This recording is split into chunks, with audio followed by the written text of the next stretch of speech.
it was like a windsock trailing by. It was all grown in one corner of his head, and it was all like a yard back, just drifting in the wind. And he curled it over his head. That was how he did his hair. And at 5 years of age, I was just staring at it. I was like, holy cow. And my mom looked at me like, stop staring. And I was like, well, have you looked at it? Like, how can you not stare? And so I was staring at it. But at 5 years old, I pretty much said then, that's not a good look. I'm not going to do that. And so when my hair, I could grow thick right here. I think I could. Right here, it's bushy, just so you know. All right, let's jump in. But we're going to ask questions together and try that, because one of the we're going to ask, what is the main point? What's going on in this passage? So Luke chapter 7. I don't think we have words up on the screen, but so I'll just read them. And if you have your Bibles, you can open it, Luke chapter 7, verse 1 through 10. Then we'll back up into it. After he had finished all his sayings in the hearing of the people, he entered Capernaum. Now a centurion had a servant who was sick at the point of death, who was highly valued by him. When the centurion heard about Jesus, he sent to him elders of the Jews, asking him to come and heal his servant. And when they came to Jesus, they pleaded with him earnestly, saying, he is worthy to have you do this for him, for he loves our nation, and he is the one who built us our synagogue. And Jesus went with them. When he was not far from the house, the centurion sent friends, saying to him, Lord, do not trouble yourself, for I am not worthy to have you come under my roof. Therefore, I did not presume to come to you, but say the word and let my servant be healed. For I too am a man set under authority, with soldiers under me. And I say to one, go, and he goes, and to another, come, and he comes. And to my servants, do this, and he does it. When Jesus heard these things, he marveled at him. And turning to the crowd that followed him, he said, I tell you that not even in Israel have I found such faith. And when those who had been sent returned to the house, they found the servant well. And so Jesus heals the centurion servant. All right, so just right off the bat, if we're studying this together, I write questions. I write I write hundreds of questions. I have little yellow sheets of paper like this. I fill out probably 10 of them when I am preparing. So the first thing I do, I read through a passage like that, and I probably read it through 50 times. I read it through like 10 times a day. I read it through multiple times, and every time I write a question down. I'm just, okay, so what is this passage about? As you read, so it's about healing in some form, right? Jesus heals his servant. What is this passage about? Healing. Good. What else? Any big things you heard in there? Faith. Where'd that come from? Yeah. Faith is a big thing. In fact, he says, not even in Israel have I seen such a faith. So obviously he's drawing attention to faith in some form. So it's about faith. It's about healing. Any other big topics? What's that? It's about Jesus, obviously. Now, have you heard this story before? Is the way you heard this story the same as we just read, or were there differences? So this is one of those stories that Luke records and Matthew records, and they record them differently.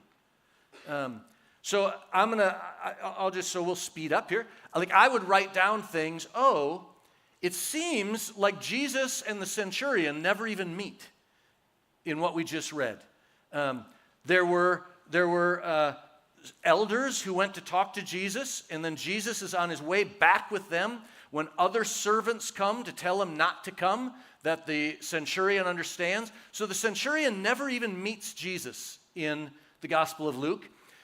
Matthew records it differently. I'm going to start reading both accounts and write down some questions. We won't have time to fully go there, but if you're studying, that's one of the things you're going to do. You're going to look at other places that it is. All right, so context.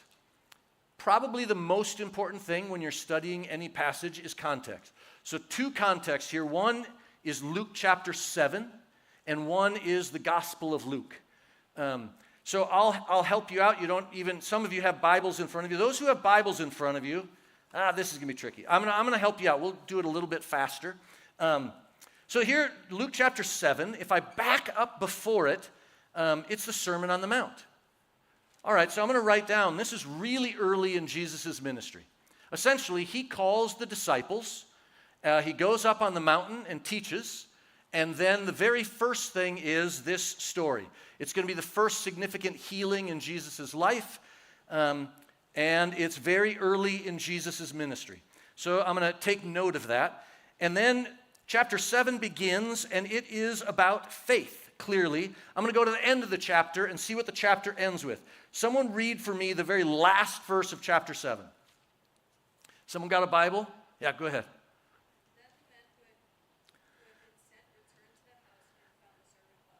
So that is the last verse of that. But go to the last verse of chapter 7. So the whole chapter. You're good. You're good. Jesus said to the woman, your faith has saved you. Go in peace. It's a totally different story. Jesus is at a house, and a sinful woman anoints his feet with oil, and that sinful woman is healed. And he says, your faith has saved you, go in peace. I'm going to go back to that little question at the beginning. Who said faith? I don't know where that first came from. Somewhere. Handful, all right. This is the time to raise your hand. Like that was, hey, it's looking like a right answer. Take credit for that one. But if the chapter begins with a clear teaching about faith, and the chapter ends with a clear teaching about faith, and I don't mind even going into the middle, the very middle of the chapter. John the Baptist sends some messengers to Jesus to really ask, who are you? Like, are you really the Messiah? So there's a question in this chapter of who is Jesus? Who is Jesus? Is he the Messiah? Who is Jesus? And the chapter begins talking about faith, and it ends talking about faith. I'm going to circle faith and say I'm coming back to that. Is that really what this passage is about? Then what is faith? What is faith? How do I get faith? How do I know if I have faith? I'm going to write down all my faith questions. I'm going to start filling it out, and I'm going to see if the passage answers any of those things as we go. So that's one context, is just where it is within the Gospel of Luke. And then I want to back up, just Luke as a whole. This is unfair to ask you, but it would not take you long. You could even Google this in a sense. You just have to be really careful. Maybe go to a commentary would be the ideal. But if you said, what are the nuances of the Gospel of Luke compared to Matthew, Mark, and John? What are the differences? So one enormous difference is Luke is the gospel writer to the outcasts. To the outcasts. And what I mean by that is all the people who are not allowed into the temple, all the people who are not regarded highly by religious authorities, that is really who Luke writes to. You'll notice right away in the Gospel of Luke, you come to Mary in the early chapters, and Mary sings this Magnificat, we call it. She sings this hymn of praise to God. Well, mental note, a woman singing a long song of praise to God, you don't find that in Matthew, Mark, or John. In the Gospel of Luke, he highlights women. So the prophetess that holds Jesus at the 8 days, that's in the Gospel of Luke. Luke is where you find the parable, let's say, of the Good Samaritan. Why is that significant? You've heard Good Samaritan kind of stuff. A Samaritan isn't accepted, correct? They're a non-Jewish person. In fact, they're a half-breed. They're half Jewish, half Assyrian. So they are the most hated people on earth by Jewish standards at the time. And Jesus comes and tells a story about a good Samaritan.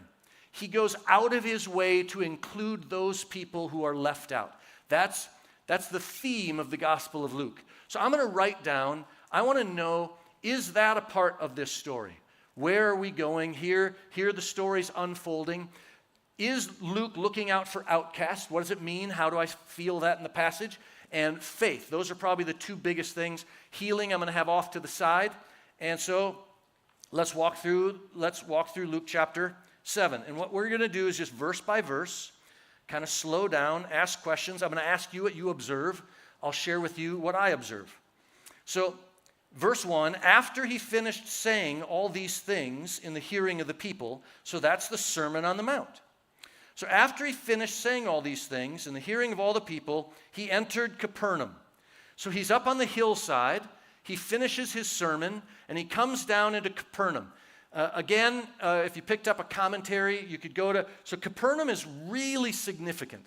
It is the heartbeat of Galilee. It's on the northern shore of the Sea of Galilee. If you're in Capernaum, you're in the middle of the whole thing. 5 of the 12 disciples, that's their hometown. So Peter, Andrew, James, John, and Matthew were all born in Capernaum. That is where Jesus lived most of the time during his 3 years of ministry in the Galilee area. The story of Peter's house, Peter's mom, all of that, that's all there. You go to visit Capernaum today, not only do you go to Peter's house, I mean, it's this fisherman's village, but the biggest synagogue in all of the Galilee area is there. That is the home base of the Galilee. So Jesus finishes teaching, and he goes into Capernaum. Now verse 2, and I'm going to ask you some more questions now. Now a centurion had a servant who was sick and at the point of death, who was highly valued by him. What do we learn, chapter 2, or verse 2? Who's the main subject? The centurion. So a centurion is what's a centurion? Yeah. Yeah, a leader of 100 soldiers. So they're under a legion. There's normally 7 groups of centurions that form a whole group. But so this is a leader of 100 soldiers. We don't know if he works under Herod. We don't know who he is working under. He's in the Galilee. He's a Roman soldier, and he has 100 soldiers under him. He probably gets his commands from 50 miles away in Caesarea, and then has soldiers spread throughout. There's not 100 soldiers in Capernaum. Way too small. He's got 100 soldiers in the Galilee region right there that he is in charge of. What else is significant about a centurion? First thing, so is the centurion Jewish? No, centurion is not Jewish. So chapter 7, we're way early in Jesus' life. So you know the story, like Peter had a vision. He goes to Cornelius' house and eats with Cornelius, and the sheet comes down, and hey, you can eat everything. Go to a Gentile's house, that's okay. That's in Acts chapter 10. Luke also wrote that. He wrote Acts, so that's significant. But that hasn't happened yet. None of that has happened yet. The gospel hasn't gone out to Gentiles yet. This is ground one. Like, he just called the disciples.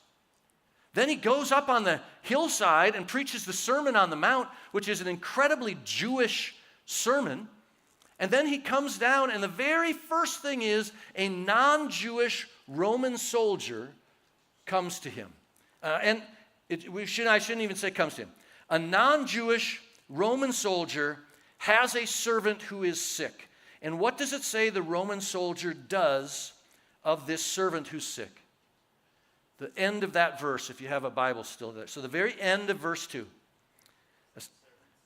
It's right before that. So now a centurion had a servant who was sick at the point of death, who was, what's that? He was highly valued by him. Now picture your stereotypes.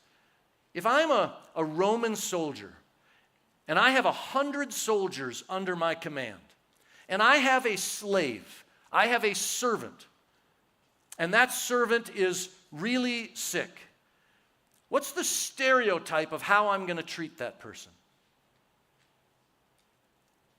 Is that person going to be highly valued? Go ahead, Sophia.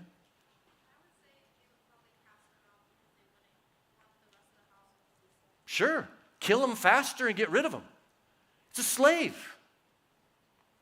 This is a Roman soldier. Sees death on a regular basis. And he's got a slave who's really sick. But it begins to tell us a little bit about the character of this guy. He really cares for his servant. Not because he's losing an employee, not because he is not getting work done. There's someone really sick, and he cares about him. He highly values him. All right, let's go to verse 3. We're writing down questions now. What does that mean? Why is it a centurion? What does it mean that he highly values? Verse 3. When the centurion heard about Jesus, he sent to him elders of the Jews, asking him to come and heal his servant. So the centurion gets the elders of the Jews, the leaders of the synagogue. He says, hey, will you go to this Jesus guy and ask him if he'll heal my servant? And they go. What have we just learned?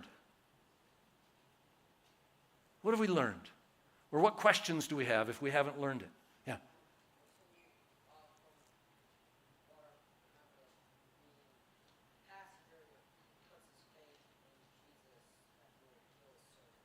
So there's some measure of faith already. He believes Jesus can heal his servant.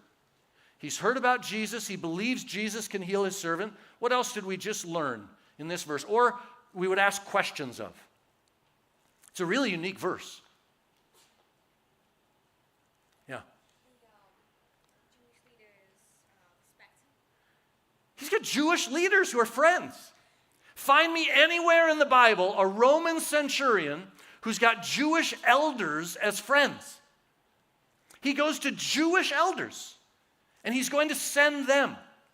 What in the world does a Roman soldier and Jewish elders have in common? How in the world are they together? I'm making a big star around that. Like this is going to the most racial, bitter place. You know, if you want to say in the middle of apartheid in South Africa, you're having a black man and a white man who are good friends. And the black person gathers a handful of white friends to send them out to do a job. It's a Roman, non-Jewish officer who has elders, Jewish elders, as friends. So he asks them to go, verse 3. And verse 4, and when they came to Jesus, they pleaded with him earnestly, saying, he is worthy to have you do this for him. I'm going to read verse 5 too. So he is worthy to have you do this for him, for he loves our nation. He is the one who built us our synagogue. What have we learned? Verse 4 and 5. What questions? Yeah. The questions we have learned in this one was basically then we have learned that the Roman centurion, Yeah. is now asking his friends to go ask for him. So he asked the elders to go to Jesus, and they do go to Jesus, and they don't just say, hey, there's a centurion who would like you to heal his son. They go and they say, hey, there's a centurion who has, or not son, servant. There's a centurion who has a servant who's sick, and he's a really worthy guy. This guy loves Israel. This guy built our synagogue. He deserves for you to come and heal him. What do we learn there? We learn something about the centurion, and we learn something about the Jewish elders. What do we learn? Or what questions? What questions? Yeah. What's that? Why are the Jews so loyal? Yeah, they're hugely loyal to this guy. This is someone who obviously has a lot of close Jewish friends where they respect it. These are the elders of Israel, and they respect the centurion. That's radically outside of anywhere in the Bible. There's no Jewish people who like Romans. They're either wanting to kill the Romans, they're enemies of the Romans, but there's no love between Romans and Jews anywhere in the New Testament. So this is a big deal. This centurion, he's very respected by these Jewish people, and he built their synagogue. Yeah, there's another hand up. Oh, Sophia. Did you have your hand up? Yep. And you're wise. Sophia means wisdom. Just putting you on the spot.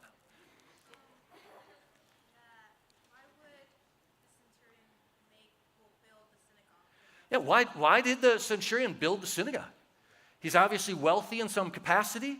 He loves Israel, and he paid or built their synagogue for him.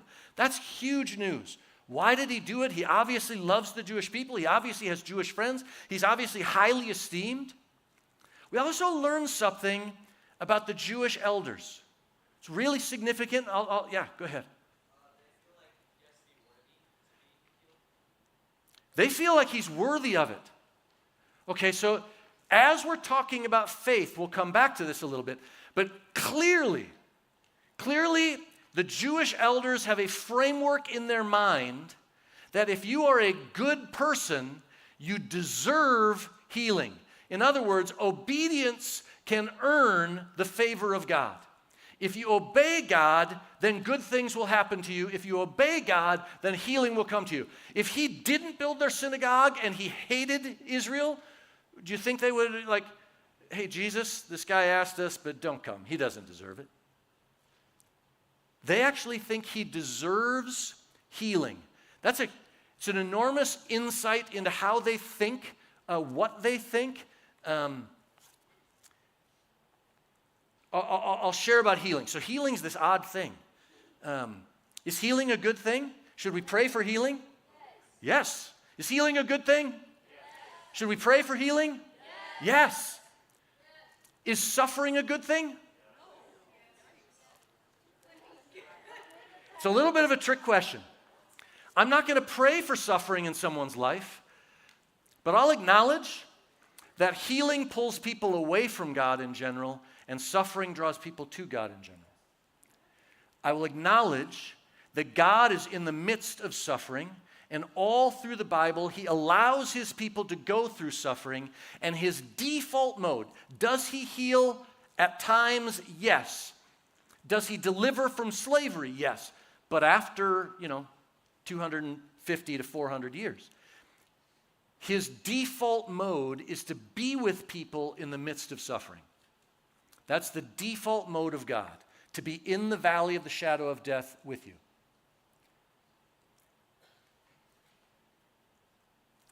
So what is faith? We'll come back to that.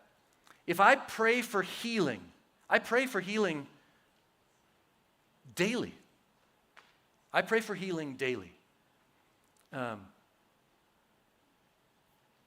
And do I expect healing? Not necessarily.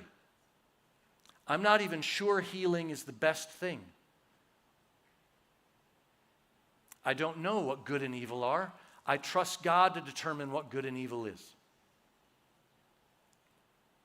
When I was in college, there was a gal that was in our college ministry. She was in a wheelchair. She was a quadriplegic. She drove it with her mouth. She was a rock star of faith. She had such a tender heart of worship. We were on a retreat. There's about 300 college students on this retreat.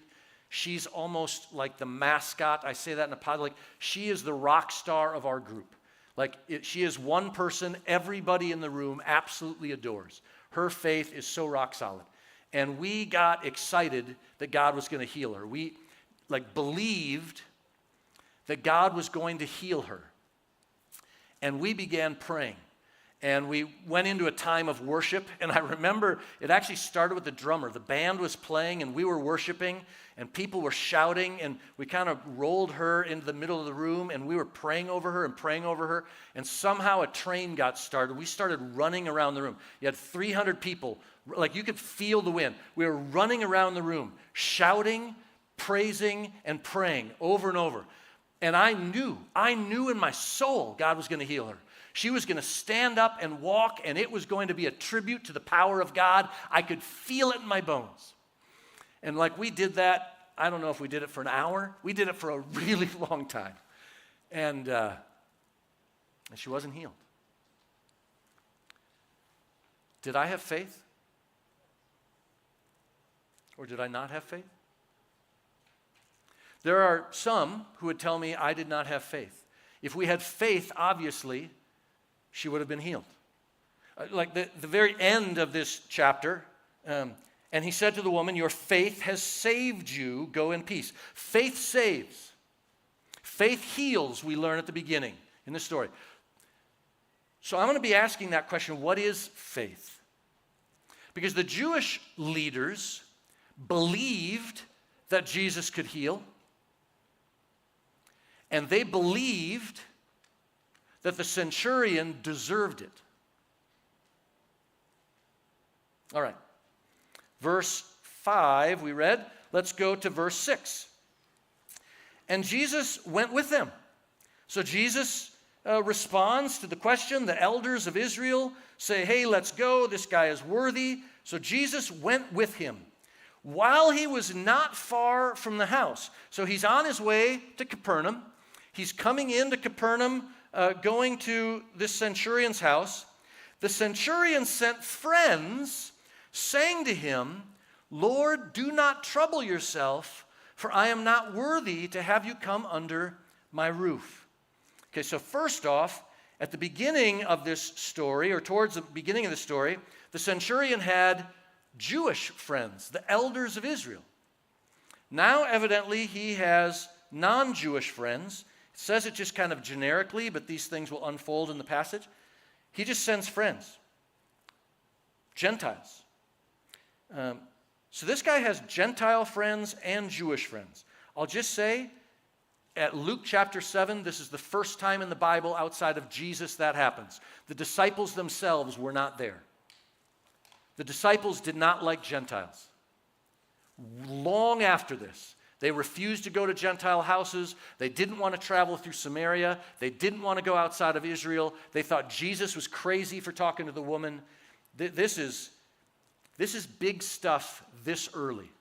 But this centurion has Gentile friends and Jewish friends. And here he sends his Gentile friends to Jesus, and the exact opposite message of the elders who come and say, hey, this guy's worthy to have you come and heal his servant. They come and say, don't trouble yourself. He's not worthy to have you come under his roof. That's what he says. He said, tell him, I'm not worthy to have you come under my roof. So I'm going to write down in my notes humility. I don't know how humility ties in with faith yet, but humility must tie in with faith if this centurion is an example of faith, because the thing that shouts out of the passage is he is humble. That would even explain how he could have Jewish friends and Gentile friends. Was I supposed to stop at 6:30? No. I started at 6:30. I'm good. I thought I was 20 minutes over. No one said anything. I'm just going to keep going. Yeah, we're good. So we're writing questions, but he has friends. So if I'm writing down questions, I'm going to say, what does humility have to do with faith? And I'm going to write down a question. He doesn't even meet him. He just sent friends. And I'm going to say, what kind of centurion soldier has good Gentile friends and friends who are elders of Israel? I'm writing down these questions. Somehow I've got to solve them to understand what this passage is about. Verse 7. Therefore, I did not presume to come to you. That's why I didn't even come see you, Jesus. I didn't come and talk to you myself, because I am not worthy to have you come into my house. I am not worthy to talk to you. That's why I sent elders of Israel, and that's why I sent friends. Therefore, I did not presume to come to you, but say the word, and let my servant be healed. Back to faith. Does he have faith that Jesus can heal? Just say the word. You don't have to come. You don't have to touch him. You don't have to run around in circles. You don't have to sing songs. You just say the word, Jesus. I get it. In fact, the next verses are going to kind of explain that. Hey, I'm a soldier. I get commands from Caesarea. If I don't even like the commands, I have to obey them. And I give commands to my soldiers. They obey them. Why? Because they're soldiers. Anyone seen the Tom Cruise movie? You know what I'm talking about. The truth, you can't handle the truth. Yeah, A Few Good Men. So this is over your age. None of you have seen A Few Good Men?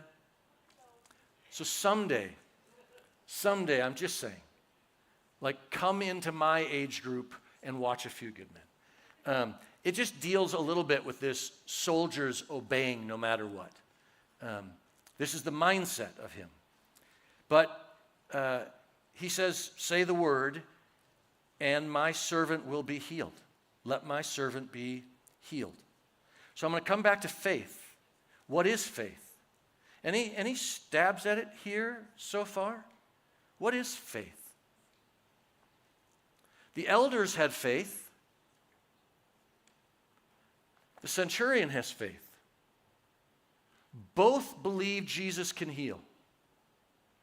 What's the difference between the elder's faith and the centurion's faith? What's the difference? Yeah. The assurance of things unseen. That's a great answer for what faith is. That's a Hebrews answer. Yeah. The difference is, one, the elders believe he deserves it, while the centurion believes he doesn't. Yeah. You're right on it. The difference that we start seeing in the passage is that while both believe that Jesus can do it, the centurion believes and has a humility. He doesn't think he deserves it. He's coming, he knows he doesn't deserve it, whereas the elders are thinking he deserves it. I'll just share this about faith.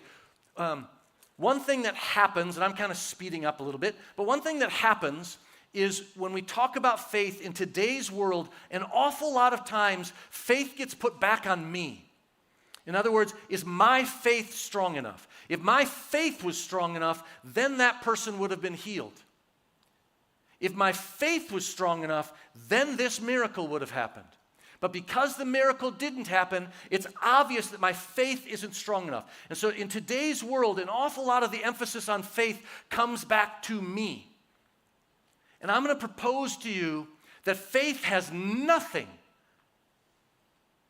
to do with me in the end. That the end of faith is the object the faith is in, not the faith of the person, the strength of that faith. So you've got some rock climbers. They're on a mountain, and they're coming up to a ridge, and there's two guys, and they're looking down, and they have to step right on, and there's just like a 1-inch little lip in the rock, and there's a little handhold. And they're going to go over, and one's going to step onto this and hold, and then he's going to come over. And he's looking at the rock he's going to step on, and he has complete faith that that rock's going to hold him. And the other climber is looking, and there's two little rocks there. He's not going to step on the second row. He's going to step on the first row, and he thinks, I'm going to step on this one, and I'm going to come, and then I'm going to go. And both rock climbers equally, fully believe that that rock's going to hold them. Both of them completely, 100% believe that rock can hold them, that rock will hold them. The first climber goes out, steps on the rock crumbles, he goes down 1,000 feet and dies. The second one goes to the first rock sturdy, and he goes. What's the difference between those two rock climbers? They both had faith. They both believed. They both had confidence that the rock was going to hold them. What's the difference between the two rock climbers? Yeah. Oh, the difference is one actually didn't believe the other. Well, I mean, they both believed Yeah. in it, but one of them, the first one, thought that he was going to make it and actually get back up and finish the race. They both thought they're going to make it. They both believed. They both have faith. They're both 100% confident they're going to make it. What's the difference between them? I'll tell you the difference. The rock they stepped on, that's the difference. They both believed. They both had faith. The difference is the rock they stepped on. The difference is the object of that faith. The key to Christianity is not if my faith is strong enough to hold on to Jesus.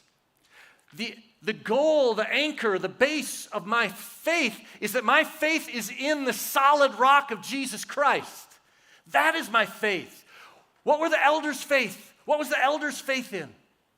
The elders' faith is in if you're good enough, then you deserve healing. Their faith wasn't in Jesus. Did they have faith that Jesus could heal? Yes, but not a biblical faith. All they had was a belief. The demons believed Jesus is God's son. We're not just talking mental assent. Who is Jesus is at the heart of this chapter, actually. Going back to the middle story of John the Baptist sending his messengers to Jesus, like, who are you? A key to faith is the object of your faith. Who is Jesus? And then, are you trusting him? Not trusting your own works, not trusting how good or how righteous you are. Anyone ever had something bad happen? Like, that's every one of us. Anyone have something bad happen in their life, and their default thought went to, what did I do that I'm getting this? Sure, I have. Massively. Massively. Anyone ever had good stuff happen? Think, ooh, I must have been pretty good to earn this stuff. It's easy, unfortunately, to let the faith of the elders of Israel leak into our heart and start to think that our righteousness and our holiness has to do with our actions. This is not a lesson of who believes. The elders believe, servants believe, the centurion believes. This is in who your faith is in. Who your faith is in. All right, I'm going to continue. He says, verse 8, for I too am a man set under authority, with soldiers under me. And I say to one, go, and he goes, and to another, come, and he comes. And to my servant, do this, and he does it. When Jesus heard these things, he marveled at him. And turning to the crowd that followed him, said, I tell you, not even in Israel have I found such a faith. It's kind of a little jab. Well, it's not a little jab. That's a big jab, especially this early. Not even in Israel. These Jewish elders, the rulers of the synagogue, they come to me. They don't even know what faith is. They don't have it. Yeah, they believe I can heal, but their thoughts are so messed up. This is faith. This is faith. And when those who had been sent returned to the house, they found the servant well. So, if I go back to the main point, questions for small group, application points, if I was studying this passage, this is what I've got figured out so far, and I'm writing these questions down. The main point, what might we put for a main point? Put you on the spot. There's no wrong answers. Please don't feel like you get a wrong answer. Yeah. Put your faith in Jesus, not people or things of this world. Absolutely. Put your faith in Jesus. If I was dwelling on that and refining it over, like put your faith in Jesus is not about my righteousness, but his. Faith in Jesus has to do with how good Jesus is, not how good I am. Faith in Jesus, something along those lines. That's going to be where I come out at the main point. And I would actually say that that's saving faith. That's healing faith in this passage. Good. So I'm going to probably put that as a main point down for the passage having to do with faith. And then some small group questions out of here. I'm going to definitely have a question about faith. What is my faith in? Might put that, what is my faith in? Yeah. Yeah, is my faith confident or humble? It's a great question. And I might even take confident and if I try to put that a little more just with the elders of Israel, is my faith arrogant or humble? Is my faith proud or humble? And I'm going to ask a question about my faith. And please don't get overly critical of your own faith. There isn't a person in this room who has pure faith. None of us do. And if in one shining moment of God's glory, our faith is pure, like, don't move, because within 5 minutes, it's not going to be pure anymore. That's who we are as human beings. It's normal. I remember, I don't know, like, faith gets messed up so often. You start to feel good about yourself because you're praying more. You feel good about yourself because you're having these neat worship times. You feel bad about yourself because you're drifting a little bit. And I'm not saying that drifting is good. I'm not saying that sweet worship times are bad. But my holiness, is it in my sweet worship times or Bible reading? Is my holiness in those things? I need a strong answer. Is my holiness in sweet worship times or in my Bible reading? No. Shout out no, please. No. Where is my holiness? Jesus.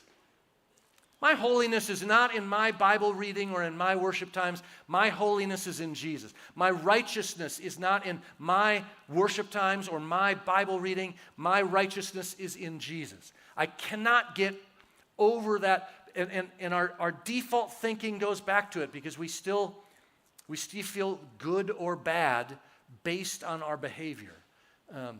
There was an age, like my kids are all, grown now. There was an age in my life in which I put that poison on them. I felt good about my faith if my children were well behaved. And I felt less holy or less righteous if my children were not well behaved. And I'll just warn you, this is way ahead of your time. That is death. And that is spiritual death for you, and you imposed spiritual death on your children. No one can handle the weight of righteousness on them other than Jesus. That's it. So I'm going to ask, where is my faith? And yeah, correct. But it's good to evaluate and just say, how much is my faith in Jesus right now? How much is he the grounding of my faith? Or how much am I trusting in my Bible reading, my prayer times, my obedience, my fill in the blank? All of those things are good. I'm not suggesting they're not. But my righteousness is Jesus. So I'm going to have a couple questions in there about faith like that. Then I might put a couple questions in there back to Luke. I think it's enormously significant, especially this early. This is the first time in the Bible you have it, where you have a Roman soldier Gentile with Jewish friends who respect him a lot, Jewish leaders who respect him a lot, and Gentile friends who both go to Jesus. This is someone who brings people together. In a divided world, there is a lesson here about his leadership of human beings and his relationships. I might ask a question, if that's even related to faith. Does faith naturally bring people together? Does genuine faith in Jesus bring enemies together, bring people who are different together? And what does that look like? And then what does that look like in my life? How is my faith doing that? How is it not doing that? I might ask a question of how could I do that more? How could I go out of my way, I don't know how to speak in your language, to bring the jocks and the brains together? I don't know if you even use those words. My senior year, my junior or senior year, I was on a prom court. In our context, it was called the snow court because the prom was maybe in February or something like that. And I'm not sure why I was on it. I think I was on it because in a Christian circle, I was kind of popular. But that's, I was not popular at all. I was a swimmer. Swimmers are not popular. It's just not even possible. Not in my world. So So I was on this prom court, but the unique things about this prom court is there were two guys on the prom court who I would say were druggies. They were disobedient, rebellious. We had door 9, and in my high school, door 9 is where all the druggies hung out and smoked pot kind of stuff. And there were two guys that were really popular in there. Then there was another couple of like hockey players. In my world, hockey was the biggest sport, and the coolest people played hockey. There were 8 people in my class that were drafted into the NHL from high school. I went to a real strong the strongest hockey high school in America was the high school I graduated from. And so the hockey players were massively popular. And then, so there's all these little circles. None of us overlapped in real life. Like, I never hung out with any of those people. But all of a sudden, we were in a group. We had all these group activities for like a week. And we really became close. And anyway, I'm blabbing. It was a unique experience of different people coming together. I don't mind saying that in some ways, in high school time frame, I became the pastor of that group because I was the Christian person represented.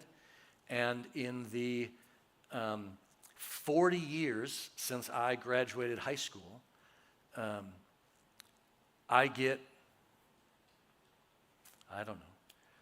2-3 calls a year from people in that circle or related to that circle just to talk and circle back. This summer is my reunion. I'm not positive I'll be able to go, but I'll be in Minnesota a week from now, and a group of about 100 friends are getting together at a lake house for a bonfire to sit with a guitar and sing for a while. Before that night ends, I will have people come up to me saying they're going through a divorce, they're going through a hard season, whatever it is, they're going to come up and want to talk for a little bit. At what level does faith heal and bring people together? The centurion obviously did. So back to it. Main point is going to be what is faith, and faith has its object in Jesus, not resting on our own righteousness. Questions are going to be back to faith, where is my faith? And I would ask a couple of questions about faith bringing diversity together. And that's what I think this passage is all about. With that, I'm going to close in prayer, and we're going to go to small group, and you're going to ask your questions and talk it through. Any other things, leaders? Close prayer? Let me close this. Lord, I thank you for the splendor and majesty and power of your word. I thank you for the joy of just diving into it together. Would you help us be like lumps of clay? Would you pour the water of the Holy Spirit over us and let us feel the warmth of your hand and spin us on a wheel and make something beautiful out of our lives? Use your word to pierce our soul, our heart, our mind, all that we are, and mold us and shape us to be more like you. In Jesus' name, amen. All right. Okay.